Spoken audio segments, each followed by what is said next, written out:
အီရန်နိုင်ငံမှာစီတူလောင်ယုံတွေဘုံကျဲတိုက်ခိုက်ခံရပြီးနောက်အမဲရောင်မိုးရွာသွန်းနေတဲ့တရင်ကိုတင်ဆက်ပေးချင်ပါတယ်။လက်တလောအချိန်မှာအီရန်နိုင်ငံရဲ့အချို့ဒေသတွေမှာ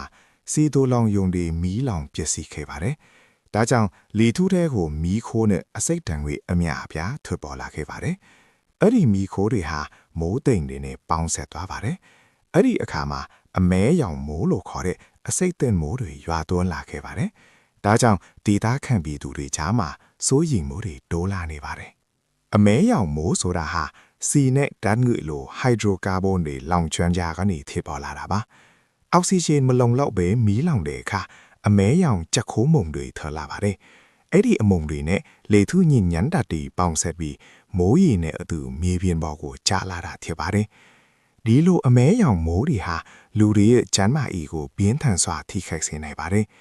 ပထမအချက်အနည်းနဲ့အသက်ရှူလမ်းကြောင်းဆိုင်ရာပြဿနာတွေရှိစေပါတယ်။အမဲရောင်ကြက်ခိုးမုန်တွေကိုရှူရှိုက်မိရင်အဆုတ်နဲ့အသက်ရှူလမ်းကြောင်းကိုထိခိုက်စေပါတယ်။အချို့အခြေအနေတွေမှာအသက်အန္တရာယ်အထိဖြစ်စေနိုင်ပါတယ်။ဒုတိယအချက်ကတော့နှလုံးနဲ့သွေးကြောဆိုင်ရာယောဂတွေဖြစ်ပေါ်နိုင်တာပါ။လေထုညစ်ညမ်းမှုအမုန်တွေဟာသွေးလည်ပတ်မှုစနစ်ကိုထိခိုက်စေပြီးနှလုံးယောဂဖြစ်နိုင်ခြေကိုမြင့်တက်စေပါတယ်။